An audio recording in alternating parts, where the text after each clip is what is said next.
Hi, everyone. Welcome back to another episode of the Discovery Pod with Eve. I am Eve Richards. We've got an exciting show today. I am joined today by my co-host, Tyrone DuBose. He's an actor, voice actor. He does it all. Tyrone, welcome back to another episode of the Discovery Pod with Eve. It's so good to have you back. Well, greetings and salutations to you, Eve, as well as everybody out there. I am once again honored to be a part of your wonderful podcast. And this podcast is going to be a little extra special because we have someone here who is with us, and it is none other than Miss Michelle Danner, who is a director. Michelle, I'm honored to be here with you today, and thank you so much for being here. Well, thank you so much for having me. Hi. All right. Okay, Michelle, your story was incredible. I was reading about your background and learning that at age 4, you had relocated from New York to Paris. Your father was, I believe, the president of William and Morris Agency. Oh, he opened the office in Paris, and you actually got into acting at age 4. Tell us about those days, going back to when you moved to Paris.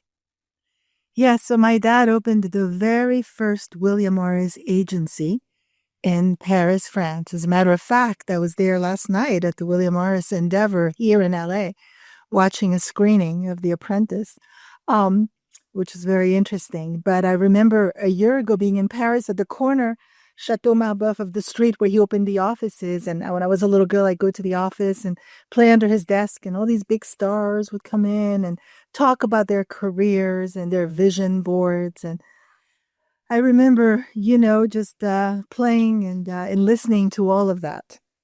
Wow. And what actor or actress stuck out with you more than ever in your journey today that you've met? You mean in terms of like all actors? Yes. Like in your journey with the agency and being with your father, was there one particular actor or actress that stood out to you? Well, when I was growing up, when I was little, Edith Piaf, certainly. I think the dad asked her to be my godmother, but then she got sick. There's some wonderful actors singers that impacted me when I grew up. And when I started to be a teenager, all the movies of Meryl Streep. And every time I see a performance, that moves me. I'm impacted by that. Last night, there was the performances of, Sebastian Stan and Jeremy Strong in The Apprentice were so good. They were so strong. And I'm sure they'll be nominated. Incredible performances. I love so many actors. It's very hard to, I always say we all have our list of 10 actors. Yeah. And Meryl Streep is not on the list. And then everybody goes, what? She's not on the list. No. She's above the list. She defines the list. Yes. There's Danny B. Lewis. And then there's extraordinary actors like Denzel Washington and Lupita Nyong'o and, just so many, I just love actors and somebody I heard once say, it's not about my favorite actor, it's my favorite performance. Yes. So Miranda's Victim is a powerful film with significant historical impact. How did Donald Sutherland's involvement influence the project? And what was the lasting impression that he did, in terms of his contributions, knowing that he's no longer with us today? Well, this is such an important question, such a great question that you're asking.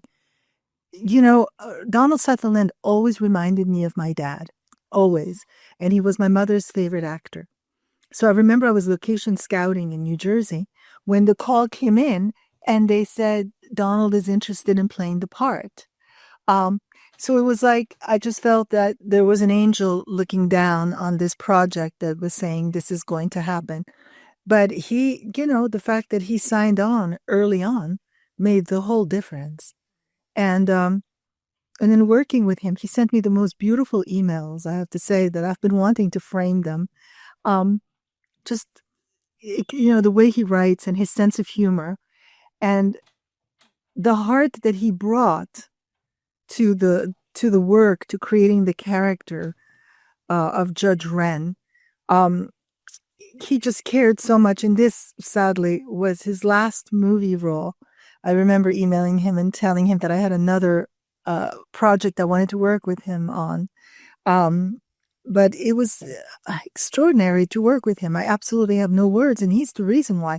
I'm pretty sure I emailed that to him several times and told him that he was the reason why Miranda's Victim got made. And it was a gap in our history because a story about how the Miranda rights came about had never been told, neither through a Law and Order or a documentary or a miniseries or a movie, nothing. This is the only story that's out there.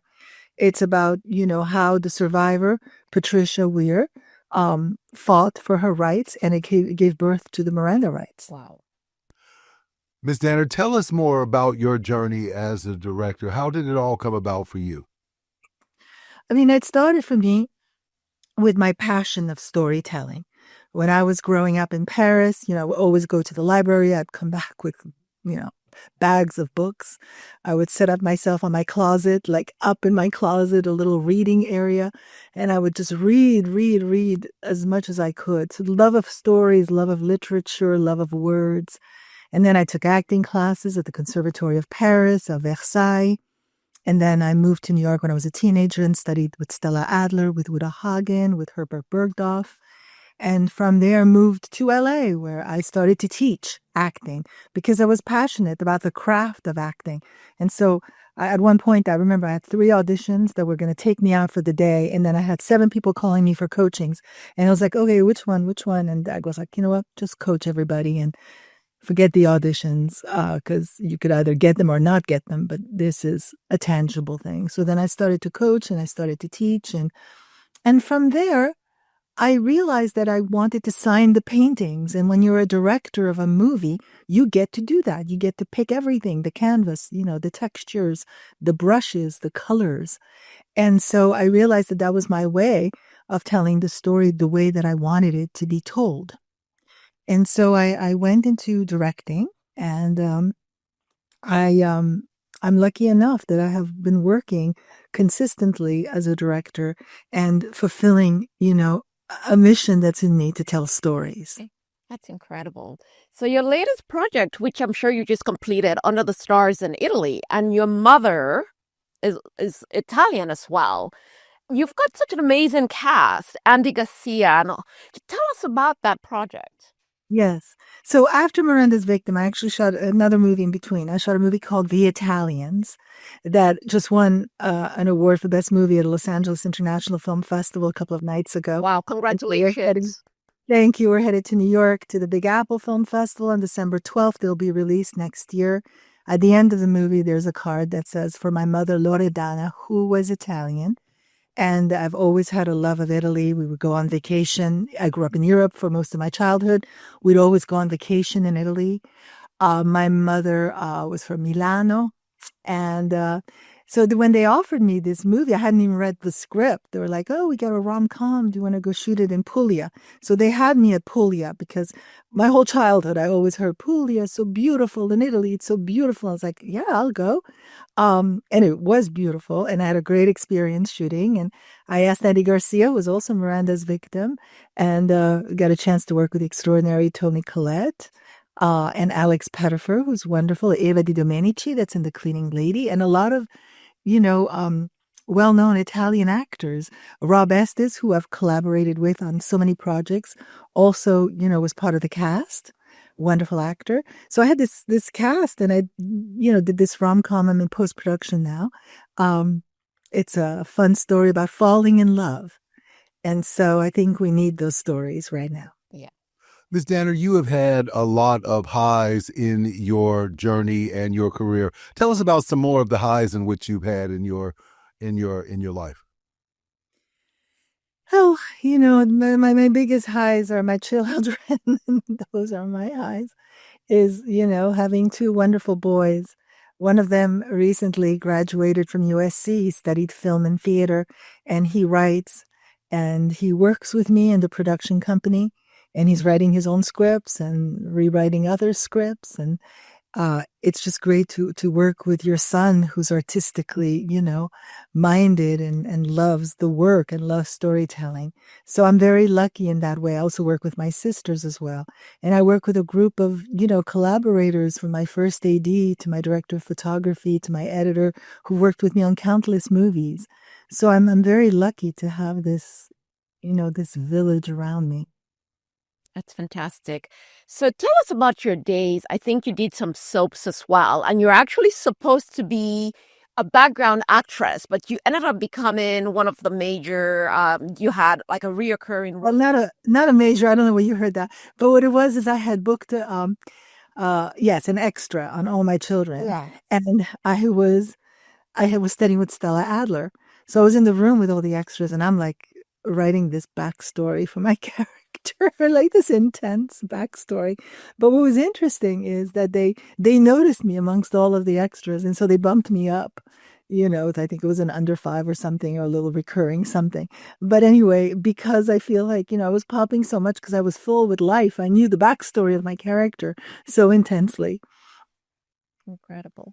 Tell us more about directing now as from directing in the past. Is there a major difference? Is it based on the artistic aspect? Is it based on actors and actresses? What is different now from directing, or is there any difference from directing now than there was in the past? Well, yes, with every experience that you have, with every movie that you direct, you become more and more confident and more vulnerable.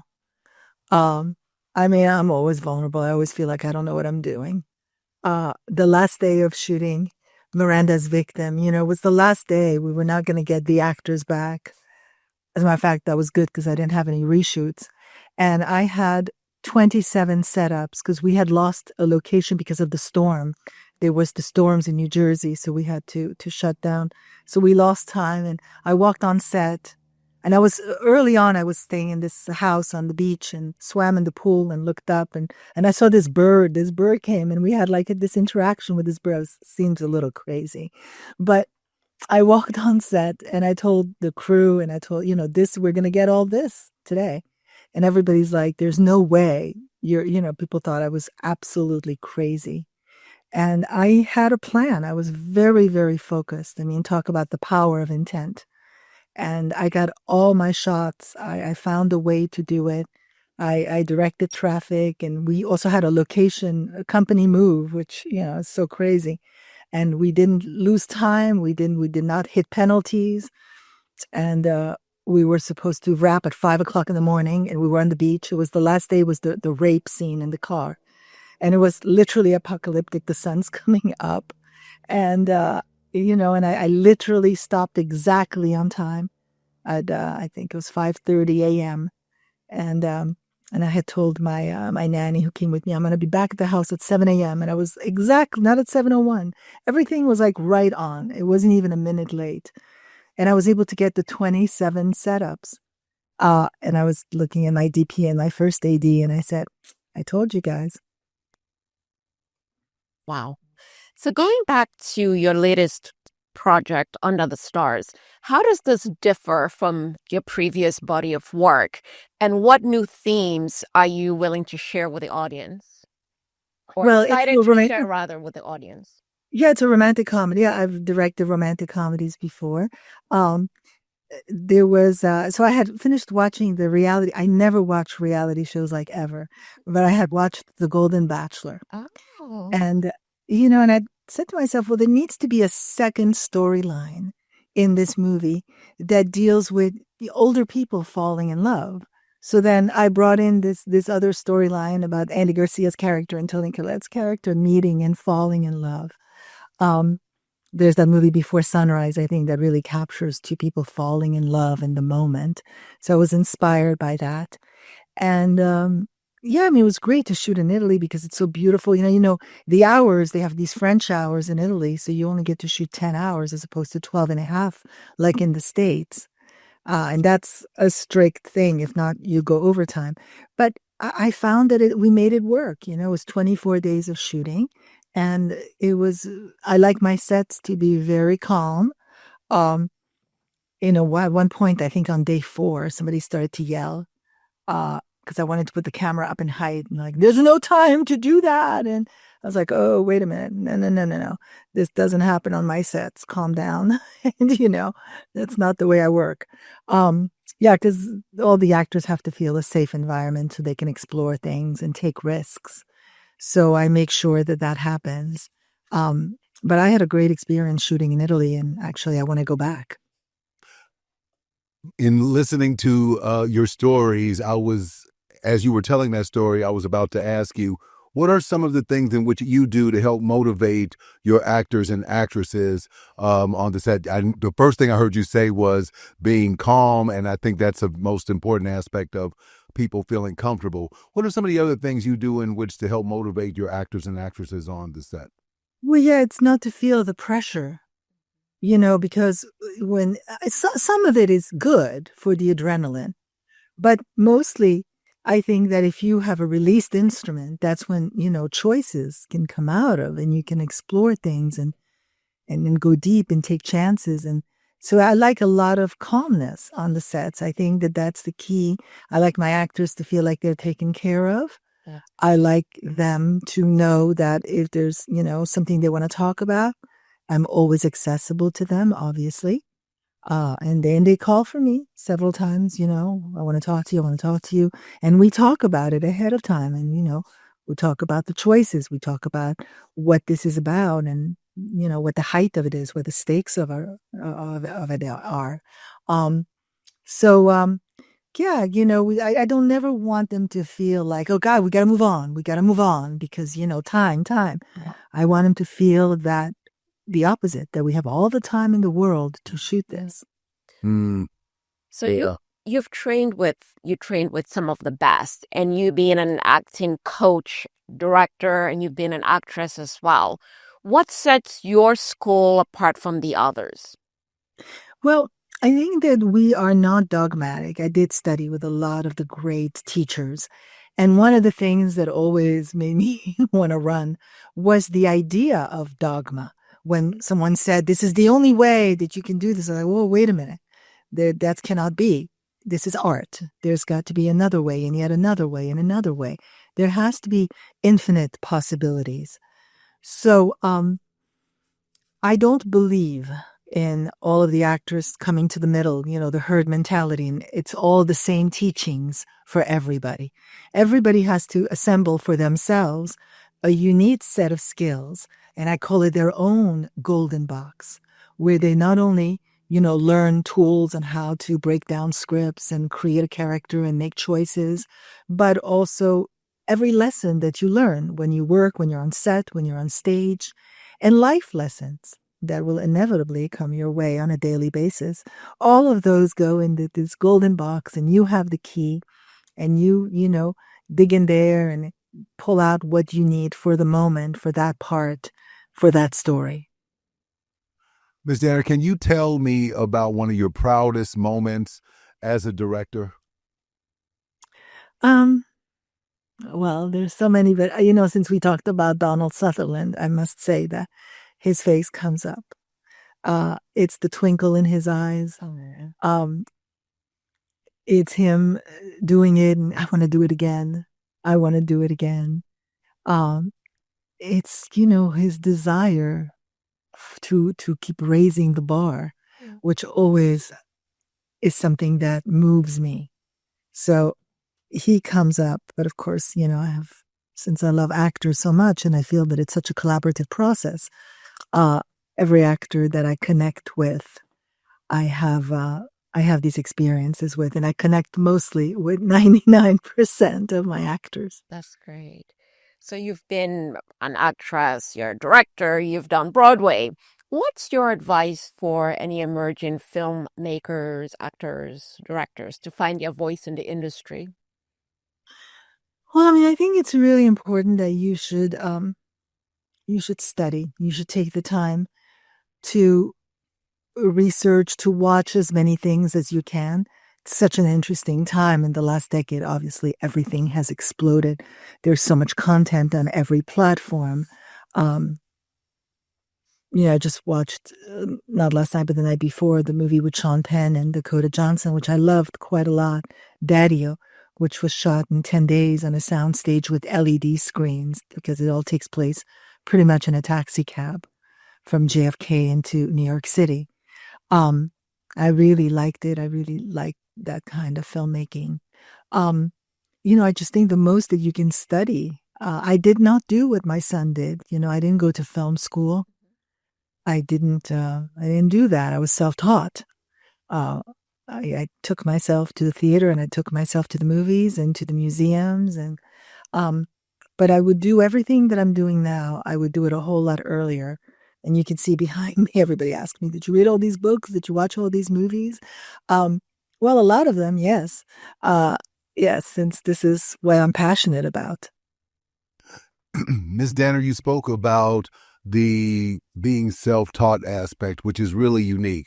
Were there some struggles that you could think of along the way that got you to the place and where you are today? Well, yes, everything feels to me. I use these words quite a lot. Heavy lifting. I just never feel like nothing is handed to me. I have to work hard for everything. Wow.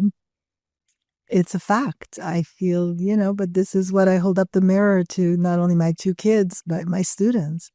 Not only do I tell them to get off their ass and work hard, I do it myself, and I think you have to really own a work ethic that sometimes, most of the time, I always say I never want to do anything. I mean, I never really do. I just always have this muscle that's ingrained in me that pushes myself to do it. I mean, I do have the chip, that's the drive chip. I do have that chip. But a lot of times I don't want to, I don't want to use it. So I feel like everything is hard work. Now, some things fall into place a little bit more easier, like the casting of Miranda's Victim, that extraordinary A-list cast. One person said yes, Donald, the other person, Andy Garcia, and then it catapulted at Abigail Breslin, who's the wonderful lead in it. She's so great. As a matter of fact, we had such a great experience that we ended up doing another movie together right after that called The Italians. I love theater companies and I love companies on film. I love there's certain directors that work like that. They keep casting the same actors. I love working with the same actors and new actors, of course. But to have the moment you finish a movie and you have a great experience with, all those actors, you want to immediately do something else with them again. Incredible. So directing Miranda's Victim must have been a significant undertaking. What was the most challenging aspect of bringing such a sensitive and historical story to the screen? Well, it was a period piece, right? So, and we shot it on film. And we had, I can't remember, I think it was 28 days. So it wasn't even like 35 days. So, we had to stay on schedule. I did get sick in the middle of it. It was interesting because, so it was during COVID, so we had to wear masks. So they let me wear the clear mask on the face so that everybody could see my lips, because if not, it's so hard, especially with noise on set.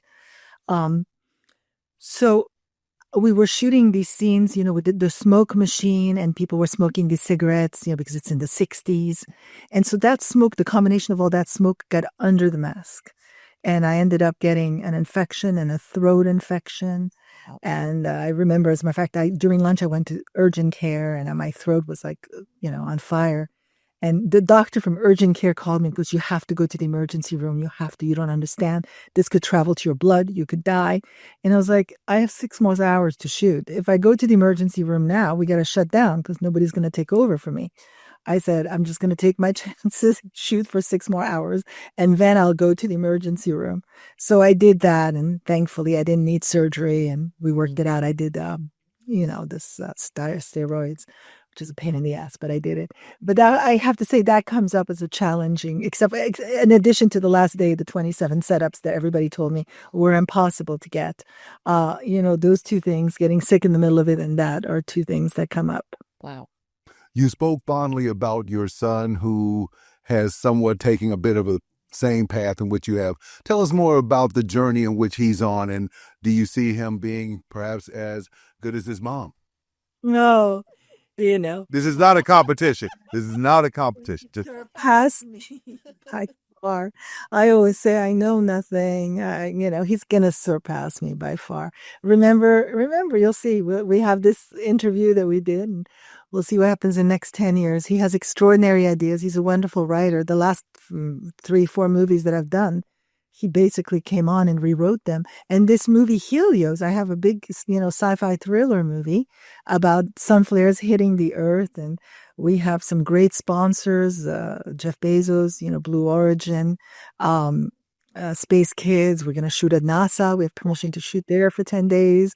And it's a great script. And my son recently got added to the writing team. They gave him a writing credit because his contributions to the script were so big.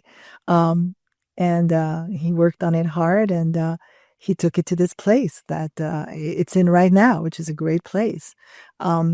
So he's been a great collaborator, and he's going to do his thing, and I'm going to support him. And in a way, I think it'll be fun for me to be on set and not have the vision of the directing on my shoulders, but support him and produce it for him, I'm looking forward to that. Wow. So going back to Under the Stars, when should the audiences expect to see that? And is it going to be a theatrical release? They say it is. It's going to be in the spring. So yeah, I think it's really, I've been watching tons of rom-coms, as you can imagine, and some of them are great and some of them are not so great. It's hard. I think it's a hard genre to get because it predominantly rests on whether your leads have chemistry or not. I mean, that's the first box that you have to check. They have to have chemistry, but I do believe that Alex Pettyfer and Eva DiDomenici have great chemistry, and Toni Collette and Andy Garcia certainly have great chemistry as well. So I think that it's going to sizzle. It's going to be, a fun, entertaining movie to watch about love, about falling in love. That's a great storyline. Yes, indeed. Ms. Darren, take us for a day in the life of a director such as yourself. It starts, I'm sure, early in the morning and ends late at night. Tell us some of the intricacies that a director goes through in the face of watching their story come to life with so many different people from different backgrounds, different actors and actresses. Give us a day in the life. Yeah, well, I start the day by trying to do some exercise because you have to clear your mind. Some meditation, and then I go into meetings, into Zooms, into, planning, reading. That's one of my greatest frustrations that I share with my students. I never have time to read everything that I want to read. I wish that I had so much more time, but I try and make time later at night for that. And, now I'm going to go and do several meetings, and it depends if I'm not shooting, right? If I'm shooting, then I go on set, and then I'm, 16 hours on set. And then I'm always trying to watch something. I'm always trying to replenish. I'm always trying to watch. I'm going to New York now for the holidays, for Thanksgiving and for the end of the year. And I have about 10 Broadway shows that I'm going to see. And of course, I'm going to see Wicked. And I'm going to see, Gladiator and all the movies that are out there. I try and see all the movies that come out, and then I have a list, and I go back and I see all of the, the things that I've missed that I haven't seen. I mean, one of the series that I really want to watch that I haven't watched yet, I watched some of it, is The Wire. So I really want to go back and watch The Wire. I have all these stacks of The New Yorker. There's a joke in one of the plays saying, I never have time to read The New Yorker. But I try as much as possible to have meaningful conversations. I do my fair share of interviews and podcasts. As a matter of fact, me and my son, I brought him in to teach a class. I teach also. So I teach online and I teach in person. I teach master classes, and I go in different parts of the world to teach classes. I'm going to be in Berlin in February. I'm going to teach in New York now, December, I think it's 14th, the Golden Box. So I brought my son in to teach. We did a script analysis of Fly Me to the Moon, and we had such a good time doing that together that we looked at each other and we said, maybe we should do a monthly podcast and pick a movie. And this came up for us. There are no bad movies. and talk about a movie, and even if it's not great, but what's good about it. So anyway, we'll see how that comes to life. So are you still teaching? I know you have a studio in LA. No, I am. I have two schools. I have the Los Angeles Acting Conservatory, which is a program school, and I have the Michelle Danner Acting Studio, which are, individual classes. And I don't, I have a faculty of teachers, wonderful faculty of teachers that the students love. Our body of students love this faculty. And, but I also, of course, I mean, it's called the Michelle Danner Acting Studio. So So I, what's next I for meet you? with students, I teach, but it's always been, it will always be. Obviously, if I'm on set, I can't teach, but in between, even when I'm in post production, I can teach. It's always will be a great passion of mine and a duty to pass it down, because I have this knowledge because I studied with Stella and I studied with Ura and I studied with Herbert Bergdorf and I studied with many, many teachers that were incredible. So what's next for you? What are you working on? Anything that you'd love to share? Yes, well, I have a romantic comedy called Starstruck. I have Helios, this big movie for 2025. There's another movie that we're preparing for, Party Crasher. So I have several movies that are in the works. I like to have the image that all these planes are in the runway, and the one that's going to fuel up with all the gas the sooner than the others will be the one that takes off. Ms. Danner, did you think that all of this legendary aspect of your life, did you ever think that this was going to happen for you? Did you believe that this was a part of your journey and your legacy? Well, I don't think of legendary, and I certainly don't think of legacy, but I would suppose that I do, however, think that Miranda's Victim is a very good something that I did because it was a gap in our history. Like nobody talked about how these Miranda rights came about. And in a movie called The Runner, right before Miranda's Victim, I had a scene where it said you have the right to remain silent, you have the right to this, yeah. And I never questioned where did that come from. So the fact that I got a chance, thanks to George Colbert, who founded the story to direct this movie, I think it is certainly part of a legacy. Without legendary, that for sure not. But I just want to do the work. I just want to do the work and keep being able to tell stories for however many decades I've got, which hopefully a few, um, and to collaborate, to keep working with great artists. So what were some of the challenges making Miranda's right? You must have had some challenges bringing that story to life. Well, like I said, it was on film. So, on film, you don't have tons of takes. You have to be more economical. As a matter of fact, when we talked about doing it on film, my son said, "Oh, you're not the right director to do it on film because you like to give your actors many takes." And so, of course, if you're doing it on HD, you can go another take, another take. If you're doing it on film, you have to be careful. So, in fact, I found myself negotiating with Kodak in between scenes to give me, a really good deal on extra film. So that would be a challenge. The challenge also is that I got sick with the throat was, a challenge that day. Um, and the last day of shooting, those 27, setups that I didn't know that I was going to be able to get was certainly a challenge. But the rest of it was it flowed. It flowed really nicely. I was very organized. There was really no problems on set. It was a great set. Any behind the scenes, something that you'd want to share, outtakes that no one. When you ask that question, it's very because you're going to throw somebody under the bus, and then so there's no way that you're going to do that. Maybe 25 years from now, when I get ready, or 30 years, or whenever, 100 years, when I get ready to croak. I have a question. Do you think that after people see this movie that they'll have a better understanding of the law? Oh yeah, totally.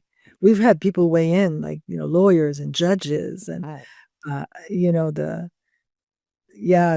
the widow, I believe, Detective Cooley is alive. There's some of the families that are alive that have weighed in, and Patricia Weir herself, the victim.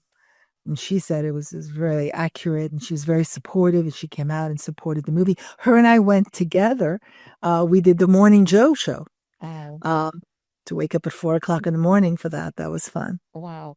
So I'm going to Yeah. switch gears into something fun. I know you said you're going to New York for the holidays. How do you celebrate? It's that wonderful season. We're approaching Thanksgiving and, of course, Christmas. So how do you celebrate? We're a very close family. I'm very close to my sisters. I work with my sisters, and I'm always grateful to be with them. And we cook together, and we go to the theater, and we go to the movies, and we go to the museums, and we do everything that you can imagine, that whole New York list around the holidays. We go look at the windows. We go to Central Park. It's a lot of fun to be in that part of the world during, The holidays. that time of the year.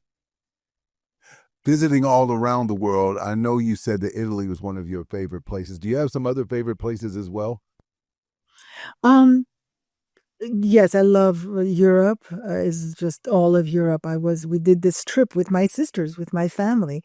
We were at the Ischia Film Festival with the movie The Italians. We were in Maratea, which is in the south of Italy.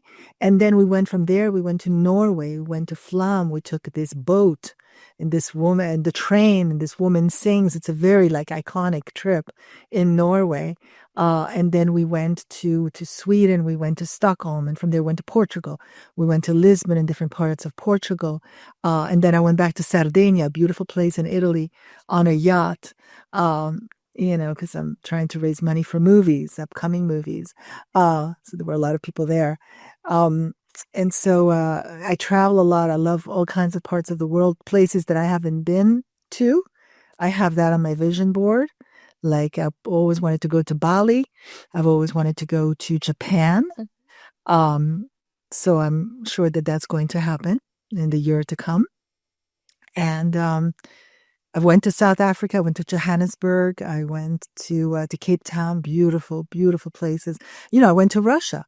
They asked me over a decade ago to teach in Moscow and St. Petersburg, and they had like 400 students, and the first 5 rows were populated with their famous Russian actors. It was quite an experience, and it was intense, like you would not believe. I take pictures, 400 pictures at the end of that. After 5 days of teaching, I couldn't feel the muscles on my face. I went back in my hotel. My kids were sightseeing the Red Square with my sister. I went back to the hotel and just collapsed and started to cry. I mean, they had gotten everything out of me. And I'm glad that I went, because as I was there and took the train to St. Petersburg, and I thought to myself, I don't think I'll ever come back here again. Wow. And I think I was right. So if you could collaborate with any director, actor, present or past, who would it be and why? Well, I'm very inspired by the work of Mike Leigh. I think he's a wonderful director, the way he works with his actors. Steven Spielberg, of course. Scorsese. Rob Reiner, When Harry Met Sally, is my very favorite. Romantic comedy. Michael Mann, Heat is one of my very favorite movies. I have a list of wonderful directors and writers that I'd love to collaborate with. If you were in a room with young directors who had an opportunity to speak with you, what advice would you give them? Yeah, to really be patient, to take the time to study the craft, to understand what it takes, because the more knowledge that you have, the better it will be, the better the ride will be. And to quote Judi Dench, who is one of my very favorite actresses, is to expand the goalposts, is to keep raising the bar. Wow. She said, you can't be better in your work than you are in your life. So keep working on your humanity, keep working. Travel, I think, helps you to expand your humanity, to really keep replenishing yourself all the time. Yeah. And what advice would you give to a young talent, or not just even a seasoned talent? How do rejection is very difficult. What would be your advice to anyone? Yeah, to not get discouraged, and to be prepared that for 100 no's, there will be 1 yes. So that's the ratio. So prepare yourself with the 99 no's. And it could be more than 99, of course. It could be. But for every 100. Yeah. that it's not always yes, but it's not no to you. It's just no in that, but it's not personal. You spoke about your traveling being a part of the humanity aspect of your life. How has it helped you in your not just professional life, but your personal life? Oh, I've once we were at Sundance a few years ago, we went snowmobiling with the kids, and there was a map of the world on the wall. And we stood in front of that map for a good 40 minutes. And we were like, okay, so we've been here, we've been here, we've been here. We haven't been there, we haven't been there. There's so many places we want to go to. And so many places we want to go back to. So it enriches you in a way that nothing else does. But, I call it also heavy lifting. It's a lot of work to travel. Yeah. It's a lot of work. I mean, in 2025, I have a lot of trips that are already scheduled. So you have to be smart on how you do it and do it ahead of time. So that you don't, it's called wear and tear. So you have to be careful. Yeah. So the last question, Michelle, is if you were to have dinner with anyone dead or alive, who would it be and why? Oh